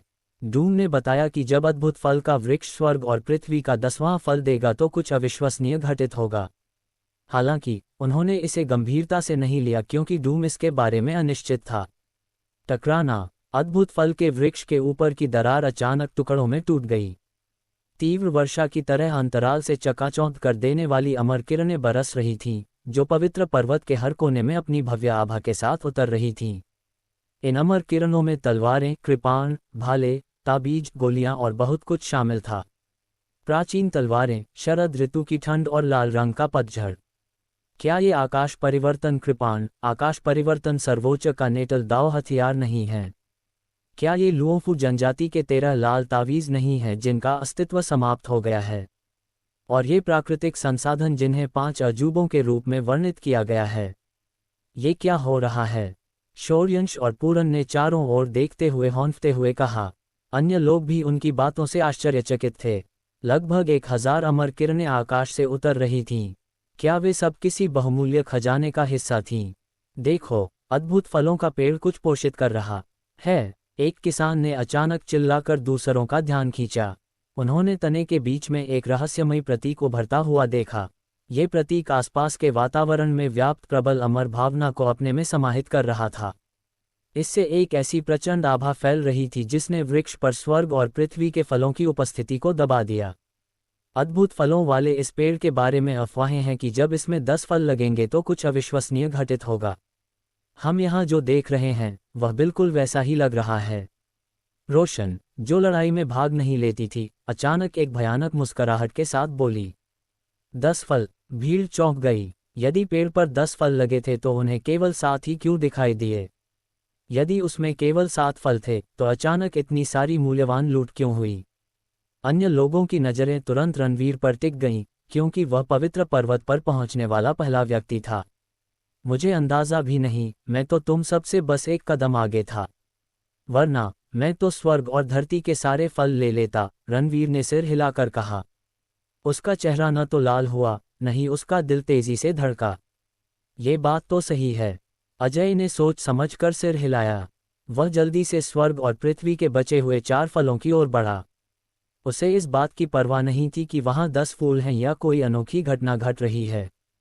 फलों की सुरक्षा ज्यादा जरूरी थी। अजय, क्या अब तुम मुझे अनदेखा कर रहे हो? कीर्ति और अन्य असाधारण प्रतिभाएं तुरंत अपने होश में आ गईं और अपनी घातक अमर कलाओं का प्रयोग करने लगीं। वे केवल एक छोटे से अंतराल से विचलित हुए। लड़ाई जारी रही। देखो, पवित्र पर्वत की चोटी पर कितने सारे खजाने प्रकट हुए हैं। क्या हुआ? क्या खजानों से भरी कोई गुफा खुल गई? अद्भुत फलों के शहर के किसान भी ये दृश्य देखकर दंग रह गए। अपने विचारों को समेटते हुए वे तुरंत पहाड़ की ओर दौड़ पड़े। हजारों अमर किरणें आकाश से बरस रही थीं। असाधारण प्रतिभाएं भी उन्हें देखे बिना न रह सकीं। वे स्वर्ग और पृथ्वी के फलों के लिए प्रतिस्पर्धा करने की योजना नहीं बना रहे थे, लेकिन फिर भी उनके पास खजाने पर दावा करने का मौका था। बाकी असाधारण प्रतिभाएं स्पष्ट रूप से खजाने की चिंता नहीं करने वाली थीं। यह उनका मौका था, मारना। पवित्र पर्वत पर युद्ध और भी दूर तक फैल गया, क्योंकि अमर किरणें पर्वत के शीर्ष और तलहटी दोनों पर चमक रही थीं। वह स्थान शोर से भरा हुआ था, यहाँ तक कि असाधारण प्रतिभाओं के बीच की लड़ाइयाँ भी अब उतनी आकर्षक नहीं रहीं जितनी पहले हुआ करती थीं। एकमात्र प्रथम स्तर का स्वर्गीय अमर मेरे संप्रदाय के विरासत खजाने को पकड़ने की हिम्मत करता है। मरो, चक्लेश अचानक गुस्से से बोल पड़ा। जैसे ही उसने देव की तरफ हाथ मारा, उसकी पीठ से एक मायावी आकृति उभरी। हालांकि एक तेज तलवार की चमक ने अचानक हमले पर वार किया और उसे चकनाचूर कर दिया। चक्लेश की आंखें जानलेवा अंदाज में चमक उठीं। उसने तुरंत हाथ से मुहर लगा दी। भ्रामक अमर पांडुलिपि, अनंत काल का सपना। आसपास का माहौल तुरंत बदल गया। मायावी अमर दावद्वार के साधक मायावी शक्तियों का प्रयोग करने में कुशल थे। चक्लेश जैसे शक्तिशाली व्यक्ति के लिए मायावी शक्तियां जंजीरों में जकड़ी हुई थीं, जिससे वह आसानी से हत्या कर सकता था। उसकी चालें बेहद घातक थीं। युद्ध के दिव्य देवता की अमर आंखें। रणवीर स्थिर रहा। उसकी अद्भुत नेत्र तकनीक ने भ्रम को भेद दिया। वाह! पूरन, हिमनंदानी, वरुणश और बाकी असाधारण प्रतिभाओं ने आगे बढ़कर दाव कलाओं की एक श्रृंखला का प्रदर्शन किया। रणवीर ने तुरंत अपने ऊपर एक बड़ा दबाव महसूस किया। इस बीच जोगेश, जो भूरे वस्त्र पहने साधकों के एक समूह के बीच खड़ा था, एक मजबूत जानलेवा आभा उत्सर्जित करने लगा। उसके दिल में द्वेष और भी बढ़ गया। आपको कितनी प्रतीक्षा करनी होगी? जोगेश के द्वारा कहे गए प्रत्येक शब्द ने आसपास की दरार को तोड़ दिया। कृषक ज़ैंग, धैर्य रखें, एक किसान ने मुस्कुराते हुए कहा। हे, ठीक समय पर वे यहाँ हैं। जोगेश ने अपनी नज़र उठाए। उन्होंने हजारों किरणों को रूनों में बदलते देखा जो आकाश में फैलकर एक संरचना स्थापित कर रही थीं। एक प्राचीन टेलीपोर्टिंग संरचना। फनेश्वर, कीर्ति, अजय, सम्रटेश और अन्य लोग चौंक गए। जैसे ही संरचना सक्रिय हुई, उसमें से 10 आकृतियां बाहर निकलीं। जैसे ही वे प्रकट हुए, पहाड़ पर एक प्रचंड तूफान की तरह प्रबल आभा उमड़ पड़ी। साधक अवचेतन रूप से तनावग्रस्त हो गए, मानो कोई विशाल चट्टान उनके हृदय पर दबाव डाल रही हो। वे अद्वितीय शासकों की आभा थीं। सबसे बड़ी बात यह कि वे सभी सर्वोच्च अद्वितीय शासक थे। अचानक उस जगह की गहराई से रहस्यमयी ऊर्जा के 10 कण फूट पड़े। उन्होंने 10 आकृतियों पर प्रहार किया, जिसके परिणामस्वरूप विस्फोटों की एक श्रृंखला शुरू हो गई। हालांकि 10 आकृतियां नहीं हिलीं, लेकिन शिखर पियरलेस रूलर दायरे की उनकी आभा किसी तरह बड़े स्तर पर गिर गई थी। यह आदि रक्त के क्षेत्र के प्रतिबंधों का एक हिस्सा था। आमतौर पर यह एक अद्वितीय शासक की स्वर्ग अमर क्षेत्र के शिखर तक की साधना को दबा देता था। ये जगह मुझे सचमुच डराती है, लेकिन यहाँ इतने सारे असाधारण प्रतिभाशाली लोगों को देखकर मुझे खुशी हुई। आखिरकार मेरे प्यारे लोग 300 सालों से भूखे मर रहे हैं। 10 आकृतियों में से जो उनका नेतृत्व कर रहा था, उसने काली पट्टियां बांध रखी थीं और सिर्फ उसकी आंखें ही दिखाई दे रही थीं। उसकी आभा अजीब थी। फनेश्वर और बाकियों की तरफ देखते हुए वह सबसे पहले बोला। अमर सम्राट गुशी, अमर सम्राट वेनकोंग, अमर सम्राट जुए जोगेश। कीर्ति ने तुरंत कठोर भाव धारण कर लिया। क्या ये वे 3 हैं? पहाड़ की तलहटी में खजाने के लिए प्रतिस्पर्धा कर रहे किसान और बाकी असाधारण प्रतिभाशाली लोग चौंक गए। जब महारानी लारा 9 स्वर्गों की सर्वोच्च शासक बनने से पहले भी एक अद्वितीय शासक थी, तब उनसे थोड़े कमजोर 3 अद्वितीय शासक थे। सर्वोच्च दक्षिण लोक, जिनसे रणवीर मिले थे, शुरू में उनमें से एक थे। हालांकि चूंकि वे भी 9 स्वर्गों के सर्वोच्च शासक बन गए थे, इसलिए ये 3 अद्वितीय शासक शीर्ष 3 बन गए थे। वे कभी असाधारण प्रतिभाशाली व्यक्ति थे जिन्होंने दाव क्षेत्र के महानतम सफलता चरण को प्राप्त किया था। इसके अलावा वे दुष्ट साधक थे जो किसी भी गुट से संबंधित नहीं थे। वे निर्णायक और क्रूर थे। वे दुर्जय गुटों के कुछ असाधारण प्रतिभाशाली लोगों का वध करने के लिए कुख्यात थे। लगता है हम में से बाकियों को और ज्यादा मेहनत करनी पड़ेगी, वरना ये बच्चे हमारे नाम भी याद नहीं रखेंगे। एक बूढ़ा आदमी जिसका चेहरा जख्मों से भरा हुआ था, अपनी भयानक सफ़ेद जीभ बाहर निकालकर अपने होंठ चाट रहा था। वे 3 अमर सम्राटों जितने शक्तिशाली तो नहीं थे, लेकिन उन्हें कम भी नहीं आंका जा सकता था। वे बेहद क्रूर थे। जो भी उनका रास्ता रोकने की हिम्मत करता, चाहे उसकी पृष्ठभूमि कुछ भी हो, वे उसे मार डालते। यही कारण था कि प्राचीन टैबू ने उनकी मदद की थी। साथ ही साधकों, हम पर उपकार करने के लिए धन्यवाद। भूरे वस्त्र पहने कंकाल साधक हवा में उड़ गए और अपनी मुट्ठियां भींच लीं। अमर सम्राट गुशी ने हाथ हिलाया। उन्होंने अद्भुत फलों के वृक्ष की ओर भावुक दृष्टि से देखा। उन्होंने कहा, इस पर केवल 4 फल क्यों हैं? बाकी 3 कहाँ हैं? जिस साधक ने उसका स्वागत किया, वह तिरस्कारपूर्वक हंसा और रणवीर की ओर इशारा करते हुए बोला, वे अभी उसके हाथ में हैं, लेकिन तुम्हें उसे मारने की जरूरत नहीं है। बस उसकी मध्याह्न रेखाओं को नष्ट कर दो और उसकी साधना को अपंग कर दो, यही काफ़ी है। किसी की साधना को अपंग बनाना उसके ताओ फाउंडेशन को नष्ट करने से भिन्न नहीं था। प्राचीन वर्जित रणवीर के बारे में और जानने की योजना बना रहा था। वह उसे नुकसान पहुंचाने की योजना नहीं बना रहा था, लेकिन रणवीर के उसे चले जाने के कहने के बाद से वह आदमी रणवीर से गहरी दुश्मनी रखता था। रणवीर भी सख्त दिख रहा था। उन्होंने यह उम्मीद नहीं की थी कि बात यहाँ तक पहुँच जाएगी। क्या उसे सचमुच यहाँ युद्ध के दिव्य देवता की मुहर का उपयोग करना पड़ा? फनेश्वर की आवाज़ अचानक उसके मन में गूंजी। साथी साधकों, इन 10 अद्वितीय शासकों ने प्राचीन वर्जित के साथ हाथ मिला लिया है। वे हमें खत्म करने आए हैं। वे हम में से किसी को भी नहीं छोड़ेंगे। हमें अपने अस्तित्व की गारंटी के लिए हाथ मिलाना होगा। अपनी सारी ताकत लगा दो। अपनी ताकत बचाने की चिंता मत करो। यदि कोई मदद नहीं करता है तो मैं उन्हें बाहर निकालने की पूरी कोशिश करूंगा, ताकि 10 अद्वितीय शासकों के साथ काम पूरा होने के बाद उन्हें स्वर्ग और पृथ्वी के फलों के लिए प्रतिस्पर्धा करने का मौका न मिले। अमन की आवाज़ आए, अगर किसी में सर्वोच्च की इच्छा है तो उसका इस्तेमाल अद्वितीय शासकों के खिलाफ करें। 9 महलों का स्वर्ण अमर संप्रदाय इसकी भरपाई कर देगा। अजय ने सिर हिलाया और कहा, मैं इससे सहमत हूँ। मैं भी सहमत हूँ। सम्राटेश, हिमनंदानी, पूरन और बाकी लोगों ने अपनी सहमति जताई। उनके पास हाथ मिलाने के अलावा कोई चारा नहीं था, हालांकि कुछ देर पहले ही वे एक दूसरे से लड़ रहे थे। साधक रणवीर, आप एक सर्वोच्च स्वर्ग अमर हैं। आप अद्वितीय शासक बनने से बस एक कदम दूर हैं। जब सही समय आएगा तो आप अद्वितीय शासक क्षेत्र में प्रवेश करने का प्रयास कर सकते हैं। यदि आप सफल होते हैं तो मेरे पास आपको आदि रक्त के दायरे के प्रतिबंधों से मुक्त करने का एक तरीका है। फनेश्वर की आवाज़ फिर से रणवीर के दिमाग में आई। ये स्पष्ट था कि उन्होंने असाधारण प्रतिभाओं में शीर्षस्थ स्वर्गीय अमरों से भी यही बात कही थी। ये वह तुरुप का पत्ता था जो उसने स्वर्ग और पृथ्वी के फलों के लिए प्रतिस्पर्धा में अपनी जीत बढ़ाने के लिए तैयार किया था। हालांकि अब उसके पास दूसरों को एकजुट करने के लिए इसका इस्तेमाल करने के अलावा कोई विकल्प नहीं था। सब लोग, हमारे पास ज्यादा समय नहीं है।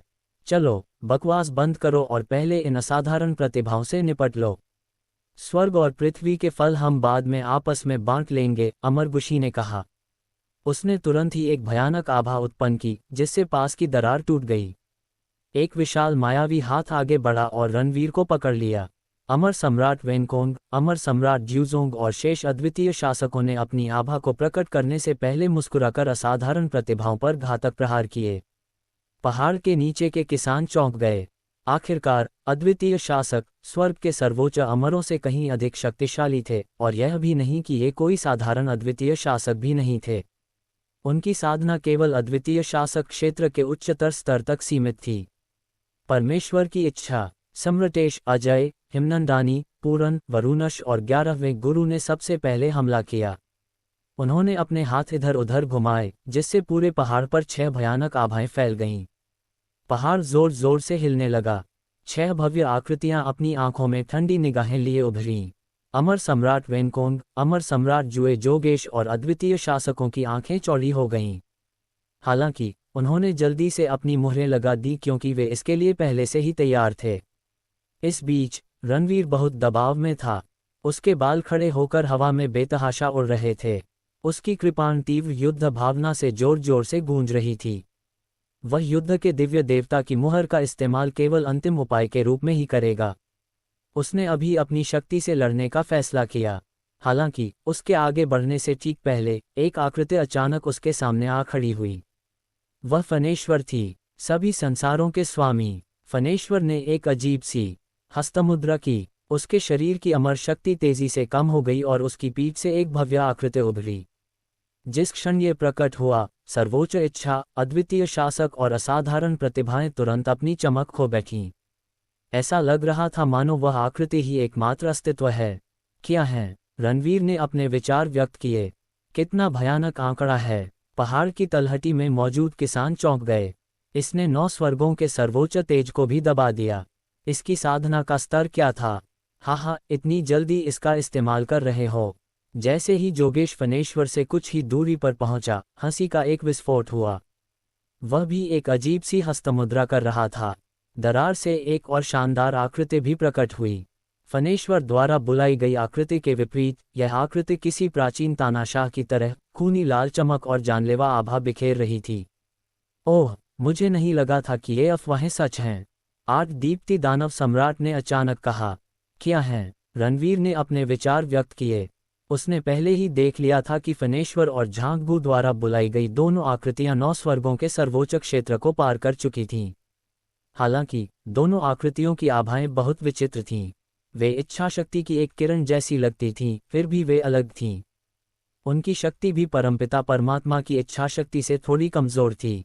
धिक्कार है, ये तो अनुचित है। आठ दीप्ति दानव सम्राट ने बड़बड़ाते हुए कहा, मैंने अफवाहें सुनी थीं कि जो लोग दाव के स्वामी बन गए थे उनमें अविश्वसनीय परिवर्तन हुए थे। इस प्रकार उनके बच्चे या उत्तराधिकारी लंबे समय तक इन दाव गुरुओं के प्रभाव में रहते हुए उसी दाव खोज कला का अभ्यास करते हुए एक अजीब कला का उपयोग करने में सक्षम होते हैं। ये सभी संसारों का स्वामी है जिसका उपयोग उन्होंने दोनों ने किया था, वह कला जो अपने दुश्मनों को मारने के लिए दाव के मास्टर की आभा को बुला सकती है। एक बार जब वे अद्वितीय शासक क्षेत्र प्राप्त कर लेंगे तो कला और भी मजबूत हो जाएगी। रणवीर की आंखें आश्चर्य से चमक उठीं। उन्हें उम्मीद नहीं थी कि दाव का एक गुरु उनके वंशजों को इतना बड़ा लाभ पहुंचा सकता है। इस बीच फणेश्वर ने एक बार फिर अपनी चाल चली। उसकी आंखों से एक पवित्र चमक निकल रही थी, क्योंकि उसके पीछे की दरार अंधेरे में डूब रही थी। एक और शानदार व्यक्तित्व अपनी सशक्त उपस्थिति के साथ सामने आया। उन्होंने दाव के दो मास्टरों की आभाओं को बुलाया था। फणेश्वर, तुम वाकई हैरान कर देने वाली हो। मुझे तो लगा ही नहीं था कि तुम वाकई किसी महान गुरु का अवतार हो। जोगेश भयभीत होने के बजाय पूरी तरह उत्साहित था। कोई आश्चर्य नहीं कि इस फणेश्वर को चरम जीवित द्वार का सबसे मजबूत असाधारण प्रतिभाशाली माना जाता है। असाधारण प्रतिभाएं अचंभित रह गईं।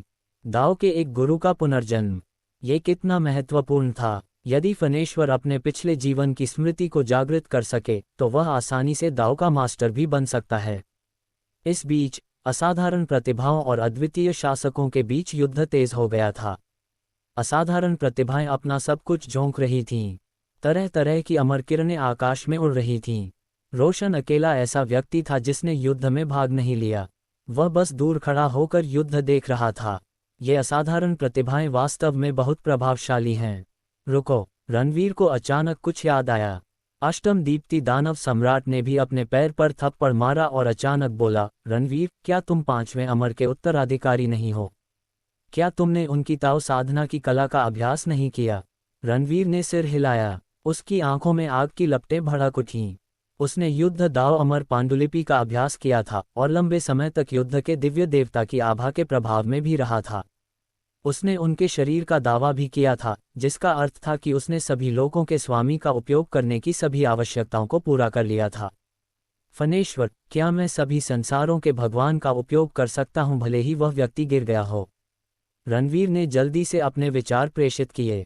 क्या व्यक्ति गिर गया है? बहुत कम संभावना है, क्योंकि व्यक्ति के वंशजों या उत्तराधिकारियों को कुछ समय के लिए उस व्यक्ति के प्रभाव में रहना पड़ता है। फणेश्वर ने अपना सिर हिलाया। वह अपने पिछले जन्म की आभा को सिर्फ इसलिए बुला पाया था क्योंकि उसे अपने पिछले जन्म की यादों का एक हिस्सा वापस मिल गया था। रणवीर ने थोड़ा भौहें चढ़ाईं। फणेश्वर, क्या आप मुझे बता सकती हैं कि इसका उपयोग कैसे किया जाता है? रणवीर ने यह विचार नहीं छोड़ा। आखिरकार युद्ध के दिव्य देवता की स्थिति असामान्य थी। यह इतना जटिल नहीं है। आपको बस दाव के गुरु की छवि की कल्पना करते हुए दाव की खोज की कला का अभ्यास करना है। हालांकि रणवीर, आपको अभी इसे आजमाने की जहमत नहीं उठानी चाहिए। फणेश्वर ने कहा, यहाँ तक कि उत्कृष्ट प्रतिभा वाले व्यक्ति को भी इसमें महारत हासिल करने के लिए 5 घंटे से अधिक समय की आवश्यकता होगी। 5 घंटे? हुँ। रणवीर की आंखें चमक उठीं। युद्ध दाव अमर पांडुलिपि। रणवीर ने अष्टदीप्ति दानव सम्राट और देव को देखा और तुरंत अपनी दाव खोज कला का प्रदर्शन किया। उसने अमर सम्राट गुशी पर दाव झटकने वाली कृपाण कला और दाव पिघलने वाली अमर ज्वालाओं से हमला किया। उसी समय उसका मन युद्ध के दिव्य देवता की आकृति की कल्पना कर रहा था। किसी भी तरह उसे कोशिश तो करनी ही थी। असफल होने पर भी उसे कोई नुकसान नहीं होने वाला था। बहुत प्रभावशाली। फणेश्वर, इससे पता चलता है कि प्राचीन वर्जित तुम्हारे बारे में इतना चिंतित क्यों है। एक बार जब तुम अद्वितीय शासक बन जाओगी तो तुम मुझे आसानी से हरा दोगी। लेकिन क्या तुम्हें लगता है कि तुम मास्टर दायरे की 2 आभाओं से मुझे रोक पाओगी? अमर सम्राट गुशी मुस्कुराया। उसकी पट्टियों से कई परछाइयां उड़ीं। ये विषैले कीड़े थे जिन्हें उसने पाला था, ऐसे कीड़े जो अमर प्राणी को भी खा सकते थे। सब कुछ अस्थायी है। चक्र, महान दाव। एक और व्यक्ति तेजी से आगे बढ़ा। वह सम्राटेश था। उसने अपनी प्राचीन तलवार निकाली थी। उसकी आकृति लहरों से घिरी हुई थी, जिसमें पुनर्जन्म की अद्भुत शक्ति समाहित थी। वह एक अथाह खाई की तरह था। जहरीले कीड़े पूरी तरह से गायब हो गए, मानो उन्हें खाई में खींच लिया गया हो। हालांकि उसके पास सर्वलोकों के स्वामी चाल तक पहुंच नहीं थी, फिर भी उसका पुनर्जन्म देह, जो शीर्ष 10 प्राचीन देहों में से एक है, पहले ही महान सफलता चरण तक पहुंच चुका था। अब उसके पास सभी चीज़ों के पुनर्जन्म की शक्ति थी। रणवीर की नज़रें तेज हो गईं। वह अमर सम्राट गुशी पर हमला करने के लिए दाव वृक्ष को सक्रिय करने की तैयारी कर रहा था। हालांकि एक पल में ही उसकी दृष्टि धुंधली हो गई। उसके सामने सब कुछ अंधकार में बदल गया। दुनिया में क्या? रणवीर आश्चर्यचकित हो गया। एक तीव्र नीली चमक टिमटिमा उठी जब दूर से एक भव्य मायावी आकृति दिखाई दी। दिव्य युद्ध आत्मा। रणवीर चौंक गया। दिव्य युद्ध आत्मा घुटनों के बल बैठ गई और फिर पैर क्रॉस करके बैठ गई। उसके शरीर से एक भयानक युद्ध भावना फूट पड़ी। दिव्य युद्ध आत्मा युद्ध दाव अमर पांडुलिपि को क्रियान्वित कर रही थी। इसके अलावा असीम सागर जैसी एक परिचित आभा रणवीर को घेरे हुए थी। वह इसे दृढ़ता से महसूस कर सकता था। उसका हृदय कांप उठा, मानो वह युद्ध के दिव्य देवता की आत्मा को नहीं, बल्कि स्वयं युद्ध के दिव्य देवता को देख रहा हो। यह मुझे समस्त संसार के प्रभु का अभ्यास करने में मदद कर रहा है। रणवीर का दिल कांप उठा। उसने सोचा भी नहीं था कि दिव्य युद्ध आत्मा, जिसकी अपनी चेतना नहीं है, वास्तव में उसके मन से जुड़ी हुई है और अपने आप कुछ करने में सक्षम है। शायद दिव्य युद्ध आत्मा अब युद्ध के दिव्य देवता की आत्मा नहीं थी, बल्कि उनकी दूसरी आत्मा थी। रणवीर ने तुरंत अपने विचारों को शांत किया और कला को समझने पर ध्यान केंद्रित किया। वह इस अवसर को गंवाना नहीं चाहता था। अंततः उसके मन में एक अजीब सी मुहर उभरी। वह क्या कर रहा है? फनेश्वर, सम्रटेश, अजय, कीर्ति और अन्य असाधारण प्रतिभाओं ने रणवीर के अजीब व्यवहार को देखा। उनमें से कईयों ने भी भौहें चढ़ाईं। रणवीर इतनी तीव्र लड़ाई में खुद को कैसे विचलित होने दे सकता था? देव, हमें बच्चे की रक्षा करनी चाहिए। 8 दीप्ति दानव सम्राट ने नामहीन कब्र टैबलेट को सक्रिय करते हुए कहा। इस बीच पहाड़ की चोटी पर लड़ाई 10 अलग अलग स्थानों पर विभाजित हो गई थी, जिनमें से प्रत्येक में कुछ असाधारण प्रतिभाएं और विभिन्न गुटों के अद्वितीय प्रतिभाओं और स्वर्ग के शीर्ष अमर लोगों का एक बड़ा समूह शामिल था। वेगु की गुप्त कला, 13 देवता, पूरन और शौर्यंश ने हाथ मिलाए। उनके माथे पर बने बैंगनी रंग के प्राचीन चिन्ह से एक चमकदार चमक निकल रही थी। 13 प्राचीन आकृतियों को बुलाने के लिए एक ही हाथ की मुहर लगाते हुए 2 अलग अलग शक्तियां एक हो गईं। प्रथम ज्वाला की आभा। वरुणश ने अपने कबीले के साधकों को एक निषिद्ध कला का प्रदर्शन करने के लिए प्रेरित किया। उन्होंने दरार से अपने कबीले की प्रथम श्रेणी की ज्वाला का आभामंडल बुलाया। तापमान तेजी से बढ़ने लगा।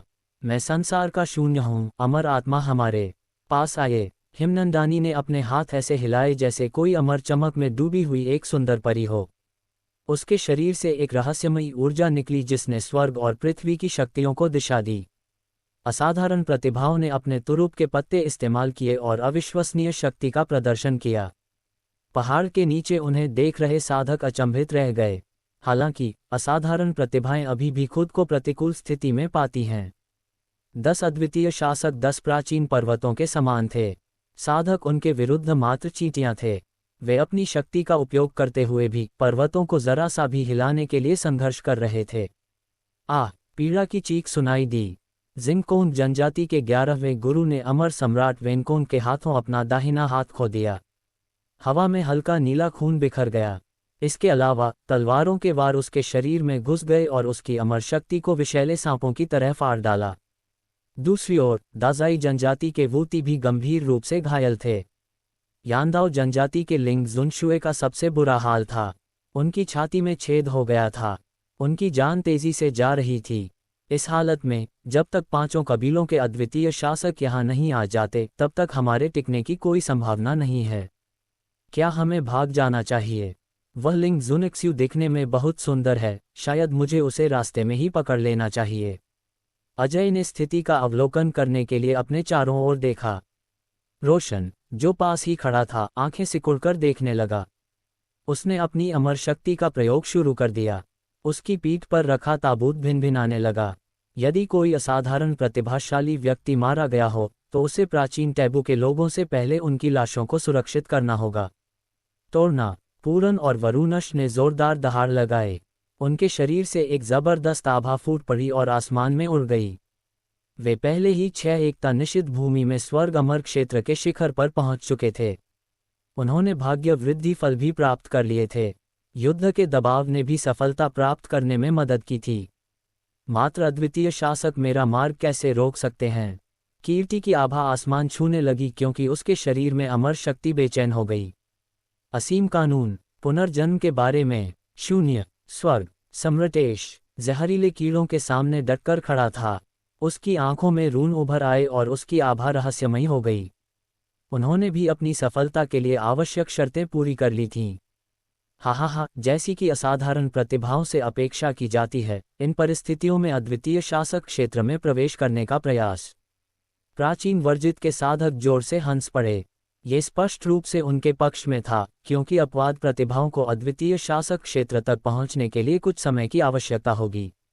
इसका सीधा सा मतलब था कि चारों असाधारण प्रतिभाएं अब उनसे लड़ने में सक्षम नहीं थीं। इससे युद्ध के परिणाम पर गंभीर असर पड़ता।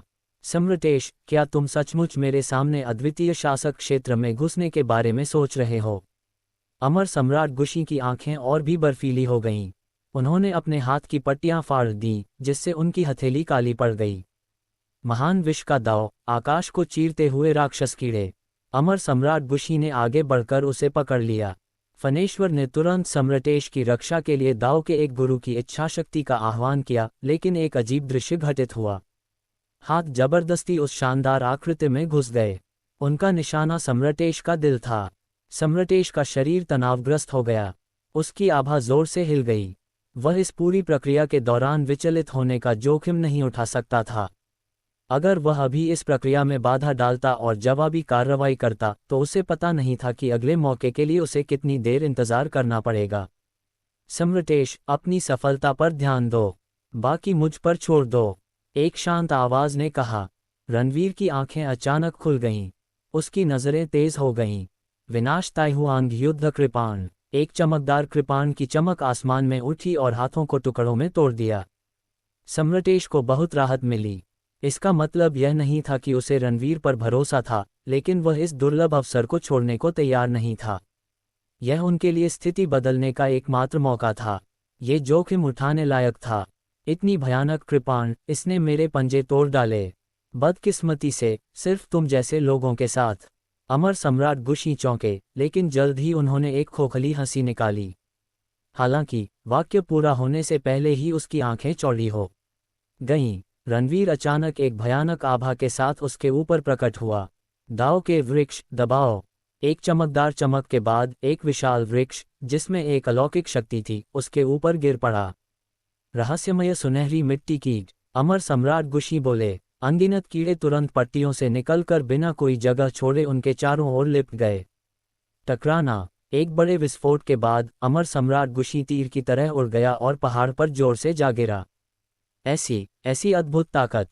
पहाड़ के नीचे के किसान, असाधारण प्रतिभावान लोग और अद्वितीय शासक दंग रह गए।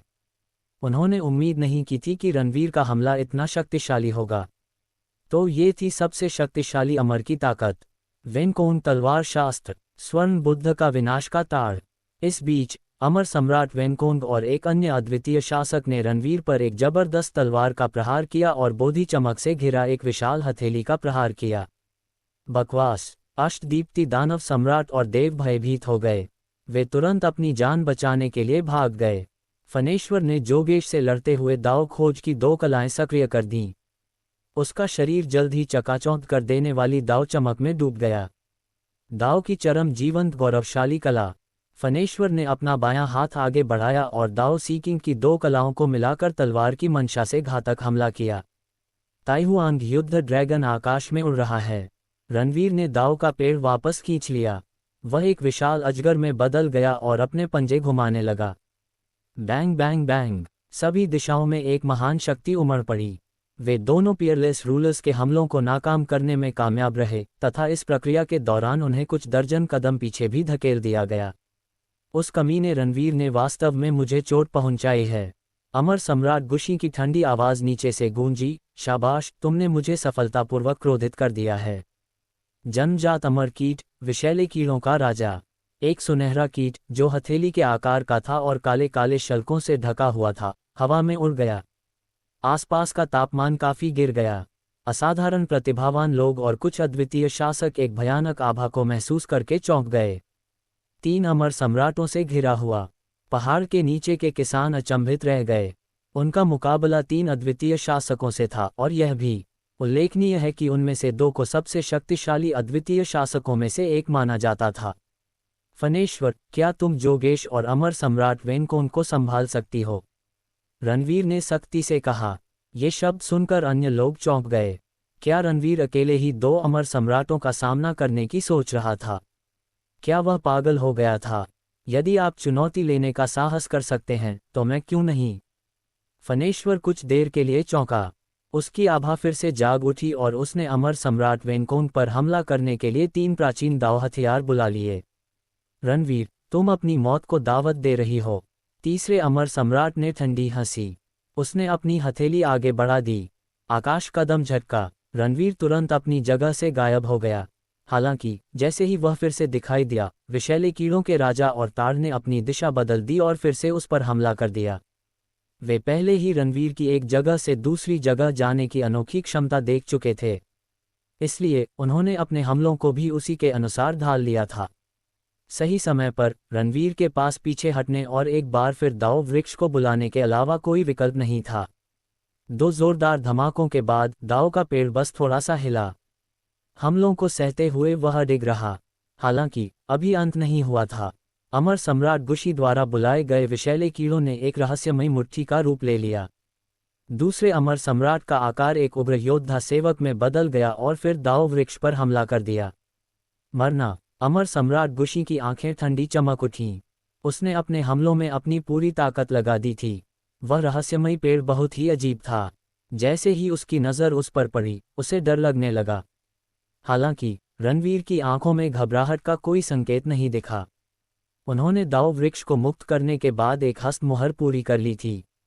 सभी संसारों के स्वामी। पास की दरार ढह गई, जबकि कुछ हजार ली के भीतर का क्षेत्र धुंधला हो गया।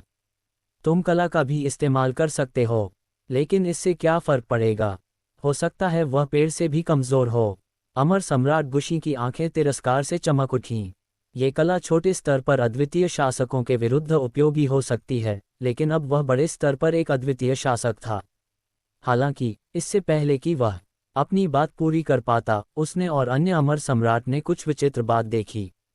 टकराना। एक भयानक विस्फोट ने पहाड़ पर मौजूद किसानों को चौंका दिया। इसके बाद नीली रोशनी में लिपटी एक भ्रामक आकृति जमीन से उभरी। क्या उसने सचमुच इतने कम समय में ये सीख लिया? फनेश्वर भी हैरान रह गई। रणवीर की प्रतिभा कितनी अद्भुत थी। हालांकि जोगेश और उसे जल्द ही कुछ और भी चौंकाने वाली बात का एहसास हुआ। जब रणवीर के पीछे की भव्य आकृति ने अपनी आभा बिखेरी, तो दाव के स्वामी भी कांप उठे। वे कांप उठे थे क्योंकि उनका दमन किया जा रहा था। असंभव। अमर सम्राट गुशी और अन्य अमर सम्राट अचंभित रह गए। उन्हें अपनी आंखों पर विश्वास नहीं हो रहा था। उन्होंने अनेक अवसरों पर समस्त लोगों के स्वामी को देखा था, फिर भी उन्होंने कभी किसी को ऐसी भयावह आभा वाले व्यक्ति को बुलाते नहीं देखा था। असाधारण प्रतिभाओं और बाकी भीड़ ने भी यही प्रतिक्रिया व्यक्त की। इसकी आभा, क्या ये हो सकता है? प्राचीन वर्जित से आदेश प्राप्त करने वाले कृषकों ने कांपती हुई आवाज में कहा। जब वे जीवित थे तब वे सम्माननीय साधक हुआ करते थे, लेकिन यदि वह आकृति उनके मन में बैठा व्यक्ति होता तो उसकी तुलना में वे पूरी तरह से महत्वहीन होते। अमर, यह अमरों की आभा है। किसानों के बीच से एक आवाज आए और चिल्लाए, उसे किसी भी कीमत पर मार डालो और उसकी लाश मेरे पास वापस लाओ। ये प्राचीन निषेध की इच्छा थी कि वह साधकों के पास छोड़ जाए। यह असाधारण प्रतिभाओं के शरीर के अंदर किसी भी निषिद्ध वस्तु का पता लगाने के लिए एक एहतियाती उपाय था। हालांकि उसे अमरों का उत्तराधिकारी मिलने की उम्मीद नहीं थी। यदि उसे पता होता तो वह न केवल अपनी इच्छा का एक छोटा सा अंश भेजता। क्या वह अमर रणवीर अमरों का उत्तराधिकारी है? अद्वितीय शासक और असाधारण प्रतिभाएं अचंभित रह गईं। 9 स्वर्ग अमर क्षेत्र के अधिकांश साधकों को 10 अमरों के बारे में कोई जानकारी नहीं थी। हालांकि जो लोग पहाड़ पर मौजूद थे उन्होंने 10 अमर देवताओं के बारे में पहले ही सुना होगा। वे दाव के 10 शीर्ष गुरुओं के रूप में जाने जाते थे जिन्होंने कई वर्षों तक परिदृश्य पर विजय प्राप्त की थी। दूसरों को कभी भी अपनी स्थिति को खतरे में डालने का मौका नहीं मिला। अफवाहों में तो ये भी कहा गया कि 10 अमर प्राणियों में से शीर्ष 4 ने पहले ही उच्च लोकों में कदम रख दिया है। रणवीर के रक्त रंजित बाल हवा में लहरा रहे थे। जैसे ही उसने युद्ध के दिव्य देवता की आकृति को पुकारा, उसके युद्ध के दिव्य देवता की अमर आंखें, स्वर्ग विनाशक कृपाण और लाल सुनहरा युद्ध कवच और भी निखर गए। उनकी युद्ध की मंशा भी बहुत बढ़ गई। झगड़ा करना। रणवीर ने आगे की ओर मुक्का मारा। युद्ध के दिव्य देवता की मायावी आकृति उसके कार्यों के साथ तालमेल बिठा रही थी। अमर सम्राट गुशी और अन्य अमर सम्राट कराह उठे जब उन्हें जबरदस्त बल से पीछे धकेल दिया गया। दोनों अमर सम्राट, शेष अमर सम्राट और असाधारण प्रतिभाएं एक बार फिर आश्चर्यचकित रह गए। 10 अमरों का उत्तराधिकारी वाकई प्रभावशाली था। यहाँ तक कि उसने जिस सर्वलोकों के स्वामी को मार डाला, वह भी फनेश्वर और जोगेश के स्वामी से कहीं ज्यादा शक्तिशाली था। मुझे उम्मीद नहीं थी कि मैं यहाँ 10 अमरों के उत्तराधिकारी से टकराऊंगा। दुर्भाग्य से, तुम तो बस एक शीर्षस्थ स्वर्गीय अमर हो। मैं आज ही तुम्हारी प्रतिभा को हमेशा के लिए मिटा दूंगा। अमर सम्राट गुशी ने अपने विचार समेटे। वह रणवीर की शक्ति से भयभीत नहीं था। उसकी इच्छा शक्ति बहुत बढ़ गई थी, जबकि उसकी जानलेवा आभा ने दरार को लाल रंग में रंग दिया था। अगर आपको कहानी पसंद आई हो तो लाइक, थम्स अप का चिन्ह, शेयर और सब्सक्राइब बेल करना मत भूलें। मिलते हैं अगली कहानी में, यहीं माय नॉवल रूम पर 1।